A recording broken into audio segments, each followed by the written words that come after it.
but it had the intent of the things were developed with a certain, idea in mind, which was to give anyone who was well behaved and anyone who wanted it a good experience with good drink involved, and offering them the highest quality spirits that we could. Hello and welcome to Best Sips Worldwide.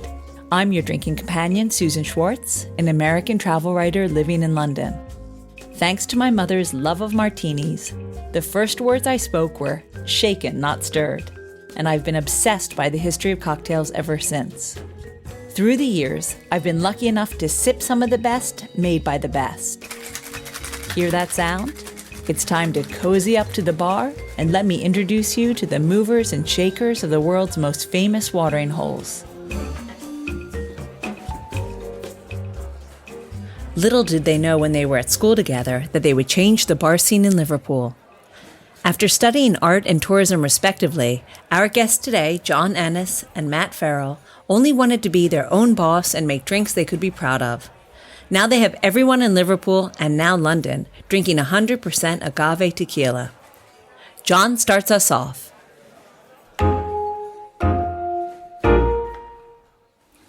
So how we met was both Matt and I went to a school called Liverpool College. So we've known each other since about 10 years of age. We have another partner as well involved in another business. Same. So, but with my other partner, we were like very good school friends. Sleepovers. So you were friends then?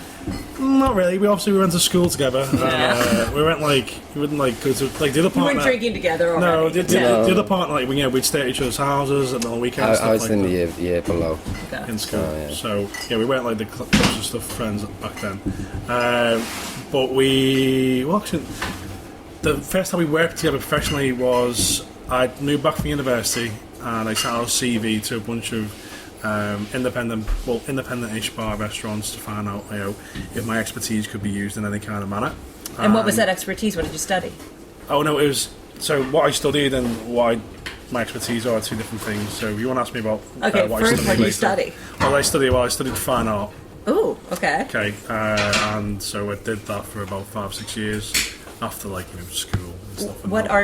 What medium should I say in particular? Oh, well, it was a very open-ended degree, so I didn't pick in terms of degree, I didn't really pick a course that was led in one particular way, so a lot of it was open-ended and you could do whatever you wanted in terms of medium, but it was very educational based in terms of you learn a lot about history of art, aesthetics, antiquities. I picked a course deliberately to get to get a broad spectrum.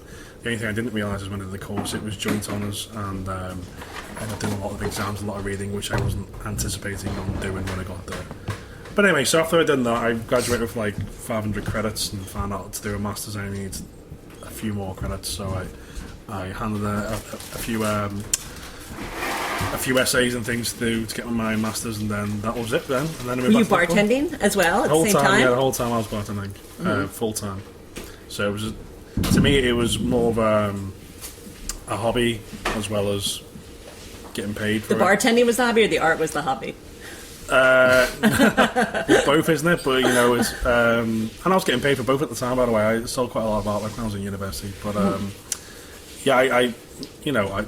do like both, and I've always said when I retire I'll take back up an art practice, but an art practice is something that you have to be continually doing to one, enjoy it, and two, get something out of it. Well, you've brought your art to your drinks, I guess. Yeah, you know what, you can see that in some manners, and I know there's other art degree graduates like Tony Cugliaro. I think he got an art degree. I think so. Anyway, don't quote me on that, but I think he has anyway. So I mean, he's done the same thing on a next level basis. He's really opened his mind to what a drink can be. Where I'm probably a bit more conventional. Well, I interviewed Fliss Gransden of Belsazar. I think she's moved on from there, but she studied costume design.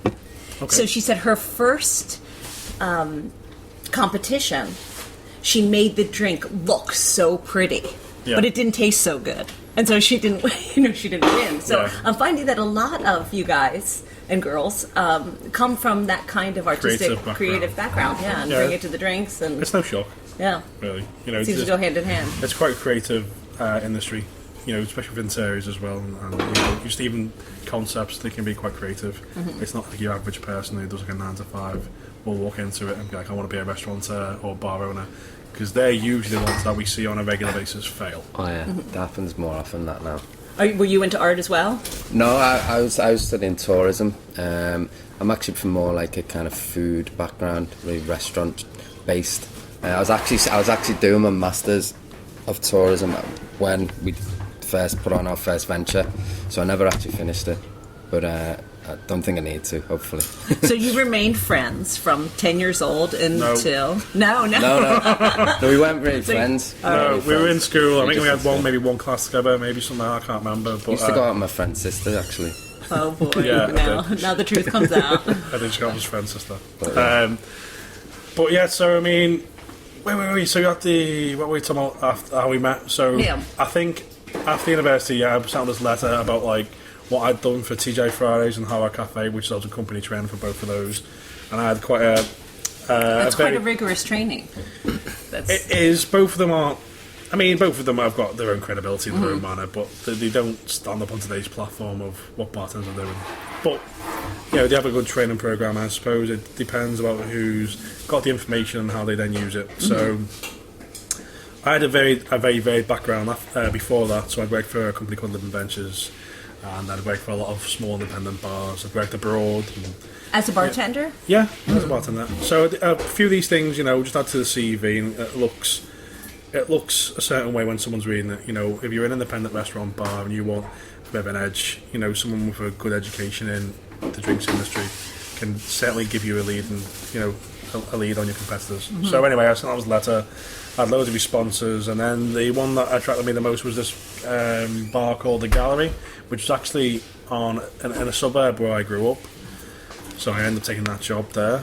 And I think the wage was like $23,000 a year, which back then I was really happy with, because most postgraduates don't really get anything like that, so I was made up.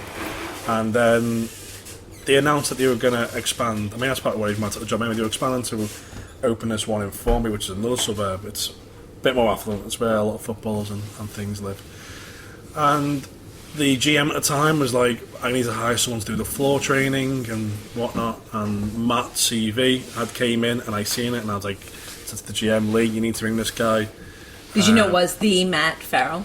Yes. It's only one. There's only one? When I see his CV, I'm going to know straight away it was him, aren't I? So, by reading the CV, although we hadn't spoken for a fair few years, you know what I mean? You look at the CV and see all this that stuff. guy whose girlfriend... Oh, no, I dated his friend girlfriend. Yeah. So, anyway, I think Lee rang him, and then next minute, Matt's in doing a trial shift, and then obviously it went from there, really. The restaurant that ended up opening in Formby, we were like thick as thieves in that one. All right, and so you were doing your tourism thing. How did you get in behind the bar? I had to learn that really from scratch. I'd done bartending, not cocktail, proper bartending. So that was kind of new to me. So that was a new skill that when we opened our first venture, really had to pick up. Which I did, which had to be done. Which I'll say better way because I trained them very well, very fast. Of course, right. Yeah. But yeah, you are 1 year older, right? So I had to learn that from scratch, really. But I don't think that was when I wasn't doing the tourism then. I think we went to do something then, and then it was after that. So we went to do something after that, where John's saying. It didn't kind of come to fruition. Oh, right, yeah. So we looked at another site in a suburb. I think our first ideas of having a venture together... Wait a sec, was this after you started working at the gallery? Yes. Yeah, okay, so you'd started working at the gallery, and it was going pretty well, and you realised that you guys could work together. No. If you go back to what we were saying about people who don't have experience in the industry and they open restaurants, let's just say that was... that thing. Oh, that was that thing. That was that thing. That's without mentioning that else. I don't think. I won't mention any names because I quite like the guy who owned the place. But it was intense. So it was an intense few weeks. I did 110 hours in the first week. Oh boy! And like I said to you, I was on salary, and he was hourly, and that was all right. So I got You're tips. Like, wait a sec. So he ended up getting paid. Yeah. In that week, he got paid like £600, £700. I was like, something quid, and I was like, it wasn't fun, no. Oh, it wasn't. I'll tell you that. But I wouldn't change it. But anyway, But then you're still smiling. Hey, You're smiling about it's it. all so experience, yes, bad or good. You take it on board. So anyway, after that, you know, I think Matt continued to work there for a bit, and then there's Then I went travelling, yeah. Yeah, then he went travelling, and I did a few more consultancies similar to that. Where'd you go travelling? Around Europe, Okay. all of Europe. So it's like a interrail kind of thing. So we did like 2-3 months. Were you thinking of going back to tourism at that point, or you already knew? No, that's. I don't think I'd started it then. Okay. At that point, I think when No, it you came, hadn't. when it came back, I ended up working for Malmaison, which is a big hotel Yeah. group, and then I did the tourism through that. So then, yeah, so I did that was my degree, and then after that started like a 1-year masters, and then that's where we kind of come up to where we started. And So, yeah, the germ of the idea for working together. Right, so like I said, we had an idea of maybe doing a bar in the suburbs, and I don't think it's stacked up in terms of what we think we needed money-wise and what the place could generate, and, you know, it just didn't feel right. And we now know it was that we made the best decision. So we then carried on doing our normal lives. I did a consultancy for a bar, which was like what Matt said, some of one of these things where someone who doesn't own a bar. The guy was a dentist. It was just it weren't panning out, and I seen a way out without leaving him in it. He was happy for me to part company because I think he wanted a bit of the wage, and I was like absolutely happy to do that because the stress levels were unprecedented, right?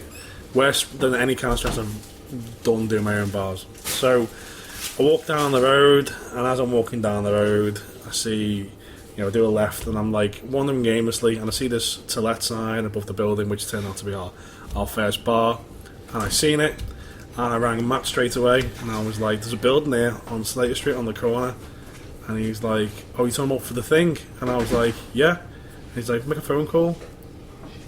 That was it. The rest is history. So Pretty what much. was the first? What was your first bar? 41 Slater Street, well, 41A, sorry, Slater Street, which is Santa Chapitos, was our first bar. And we opened the doors with a total investment of £33,000. And how did you know what kind of bar you wanted it to be? It wasn't about the bar, it was about making drinks for ourselves and basically being our own boss. Being your own boss, yeah. I haven't worked so long in the industry working for other people, putting the hours in. I think it's time just to, being your own boss, putting your own spin on things. There was a big kind of gap in Liverpool the way it was at the time, that kind of if you go there now, it's very thriving with like independent bars and stuff like that. Like at the time in that area, there was nothing. We were the first. So kind of the first of that style. Well, what were the kind of drinks you wanted to make?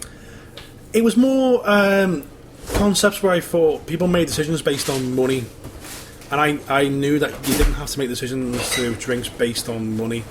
Like, example would be, right, so a lot of cocktail bars that we'd either worked in or been to, they'd use post-mix, for Coke or lemonade or whatever like that, and I've always thought it was absolutely of the worst quality going. And you look and you go, a glass bottle of Coke and a can of Coke, they have their own unique qualities, and I since now know the difference in flavour between all three because I was a bit of a geek with stuff like that. And we made a decision that based on quality and consistency, that if we were going to do any kind of mixers, we would do it out of cans. Because once it was dead, it'd get thrown away, and there was no issue with glass and stuff like that. So we were like, the quality of, let's say, a rum and Coke for Cuba Libre that you were getting from a can of Coke was far superior to that of a post-mix gun. And that might seem like, I don't know, like something very just simple or ordinary, but that was the kind of detail that we were making conscious decisions on, stuff like what glassware we were going to use, what ice machine we were going to buy. These were the kind of conscious decisions that we were making that were going to forge how seriously we took our industry and how serious we wanted our drinks to be. And don't get me wrong, most of our drinks aren't that serious, but it had the intent of the things we developed with a certain idea in mind, which was to give anyone who was well behaved and anyone who wanted it a good experience with good drink involved, and offering them the highest quality spirits that we could.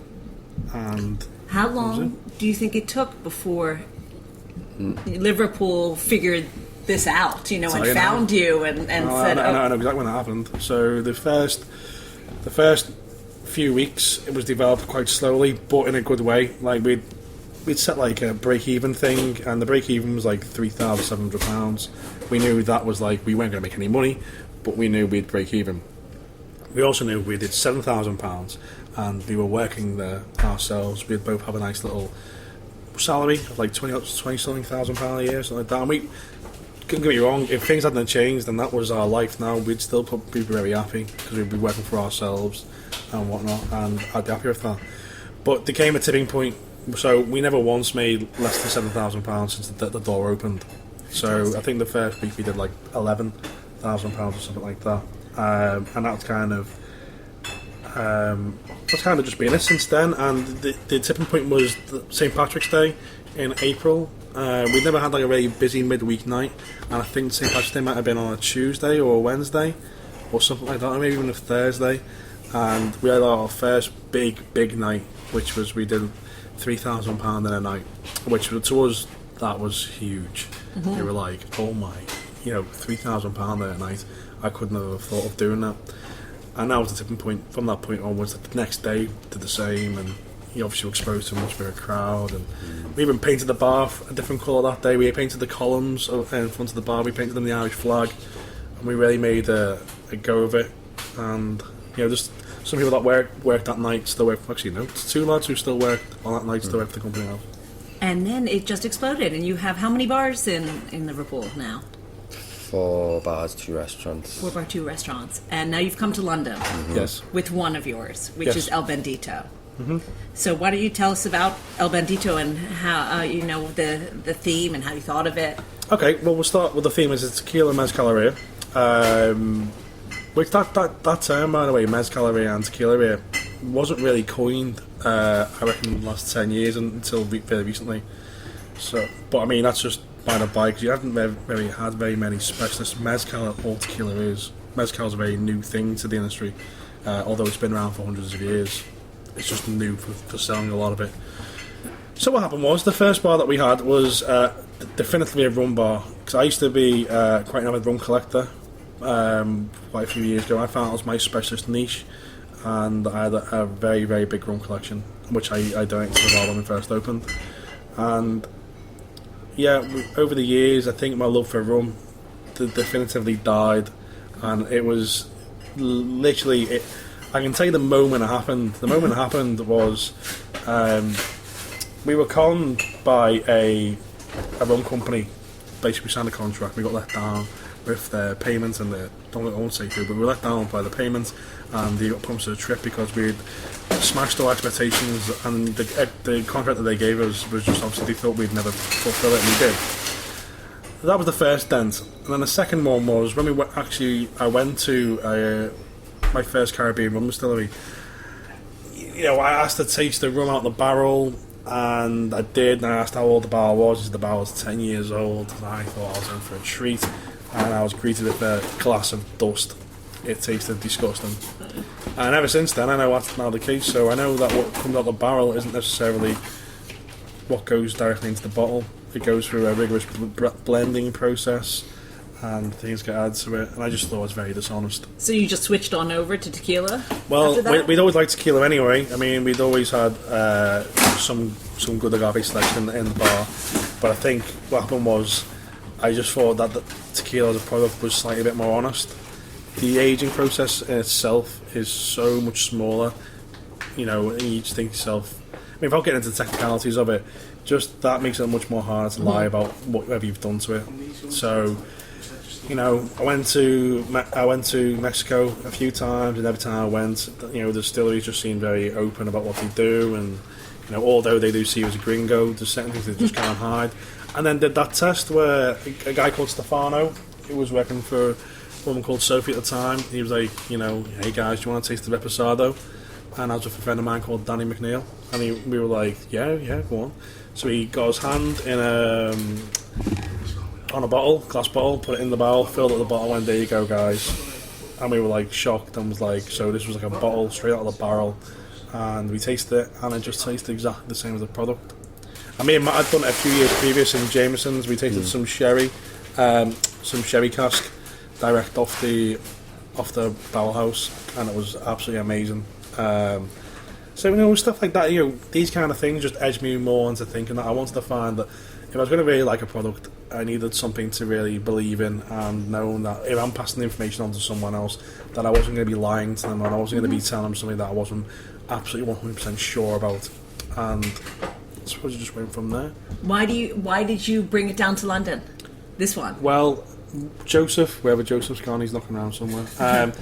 He was working for us in another bar, and then the vacancy for running El Bandito to Liverpool came up, and he'd done a pop-up for us, which he called Kuchen, which was sponsored by Kettle One Vodka, and it done really well. No, it didn't do well to the point where it made tens of thousands of pounds, but it showed that Joe had an active interest in making something work for himself. So I approached Joe out and said, do you want to fancy taking a stab at tequila? And he goes, what do you mean? I went, well, I can make you obviously the guy running El Bandito. And he was like, okay. He goes, I don't know much about tequila. I went, well, that doesn't matter. The fact that you're admitting to me now you don't know much about tequila, it means you're not going to blag it. So you're going to work hard and learn whatever you need to learn to make a success. And then about a year or two later, Joe had done that well with Del Maguey and the products he was selling for Del Maguey, which is a mezcal brand. They gave the bar Mezcal-eria status, which meant that they gave us a plaque with our name on it, similar to Charles Dickens lived here kind of blue plaque you get. And just kind of was a symbol to notify people that if they wanted to try setting good range of mezcals, this was the place to do it. Was it something that you always wanted, to bring something to London? Was that a goal for the future? As the company, me and John have a kind of a loose 5-year plan we made quite a while ago. I'm not going to tell you exactly what it is, but damn, I thought all the secrets today. No, I mean it involves obviously expanding out the city, potentially into Europe and the States perhaps, as that kind of end game. Obviously London kind of being in a capital city of sort of good big magnitude was pretty important. So it's important for what we do back in Liverpool as well, that this is successful. You know what I mean? Rather than you expanding out, you're also helping what you've already got, aren't you? So I think it's definitely important, definitely. I think we're seeing the benefits of it already. There can't be many Mezcal-erias in the UK. No, there's not. No, so that's a huge handful, yeah. Clap on the back for you guys to have that. You see, the average person would have seen it as a risk. We didn't really see it as a risk. We thought it was something we could afford to do, and we know that there's a saying, you don't find mezcal, mezcal finds you, and that was told to me by Ron Cooper many years ago, and he's right. And the majority of people that come to this bar in London, they are an active interest. Do you know what I mean? You're looking at a much bigger population down here, so you're going to have a lot more people that mezcal has found. And these people that have an active interest in wanting to come down here, and they want to see what else on offer.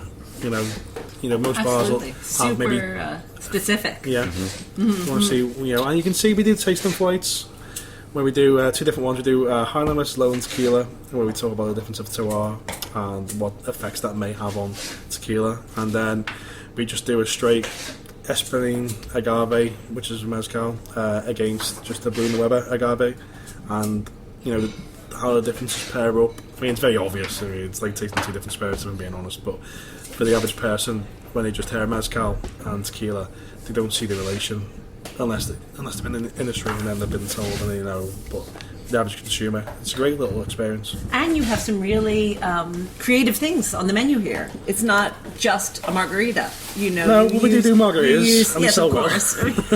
I said it's not just a margarita. Okay, yeah. You're using kale juice and ginger and carrot juice, kind of the healthy cocktails. Right. Well, the two you just mentioned then, the one with kale juice and the one with carrot juice, start with an idea of what we wanted to do. We wanted two drinks that represented the agave plant and kind of how it grows. So the one with the carrot juice in, which is the roots of agave, that drink represents the soil.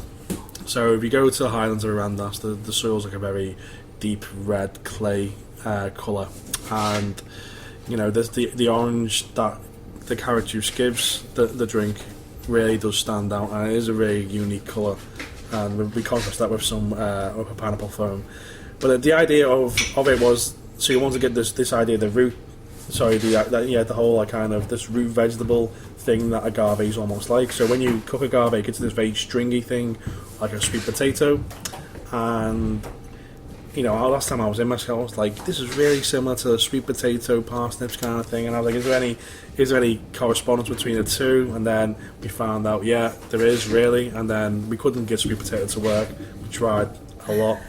And then we couldn't get parsnip to work or beetroot. And, we tried carrot a couple of times. We didn't really know that carrot was the one until we tried all the others. And then just to top it off, pineapple goes really well with tequila. I guess it's the sweetness of the carrot and the sweetness of the pineapple. Well, cooked pineapple tastes a little similar to agave sometimes, so crossover flavour notes quite a lot. So the two added together, that's a very nice drink. It's a unique drink. No one's really doing anything like that with the agave product anyway. And I never heard that. I haven't seen it on a menu at all, so It's really innovative. And then the other one, the Kale Mezcaleria, that came because we wanted to represent the leaves of the agave plant, which is like a bluey, greeny colour. And we were just like, oh, how would you make a drink green anyway? And we started cold pressing kale juice, which I'll tell you now is a pain in the ass of a process. Because you don't get very much, do you? Oh, yeah, well, I know you don't get very much. So cold pressed kale juice, and then me and Ben, when we first started, were like, oh, so we'll just press it like 4 or 5 times until you get, and then it just ends up so bitter and horrible. First press is obviously what you need, but you obviously need to go through a hell of a lot of kale for it to make it worthwhile. So yeah, we got that. How we can make this into a drink? That was it. So we got the green, and then it just transpired. We experimented around for a full day, adding bits and bobs. First it was a tequila drink, then it was a mezcal drink. At first it didn't have ginger, and then I had ginger, and then it didn't have lime juice. We were experimenting around for a whole plethora of different things until we landed on the drink that we have. I will say to you, it does look unique when you see it. It doesn't taste like it's got kale. It's got much flavour anyway. It's more of a presentation quality, but it does smell like it's got kale in it. It smells definitely. like. Well, how long are you guys here in London for the pop-up? Well, we've actually got a lease on a property to live in for 12 months. So so there's lots of time for people to come down and try one of these. Yeah, plenty of time. If we move on from here, we'll be moving somewhere else. East London's shown to be somewhere that we like, whether it be Dalston or what's the place? Hackney or what's the other place? Bethnal Green. A friend of ours owns a bar up on Bethnal Green. Newington, all definitely places that are hopping when it comes to cocktails. Yeah. Now you guys have made me so thirsty, so I've got to try one of these. Cool. I'm very interested in kale and mezcal. So should we go make one? Yeah, we're gonna make one. All right, thanks. Okay, I have to admit that the Kale Mezcaleria tasted way better than I thought, not being much of a kale fan.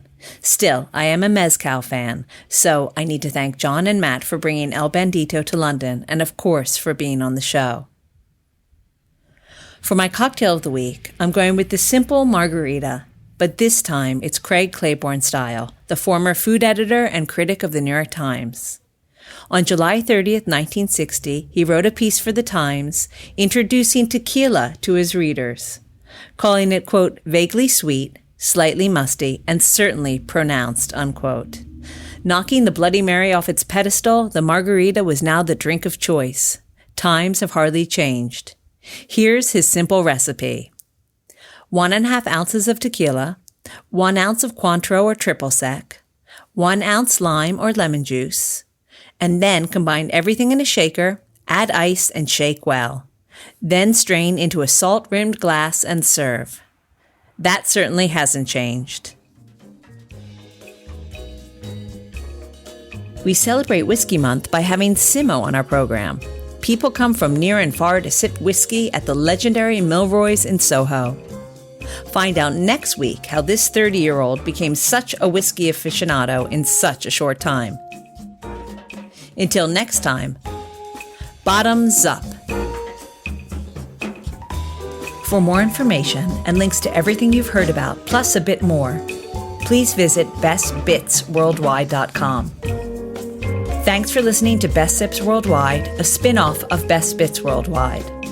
Always remember the wise words of Oscar Wilde, all things in moderation, including moderation, and never drink and drive. Okay, I said that last part. Theme music is by Steven Shapiro and used with permission. You'll find me at the bar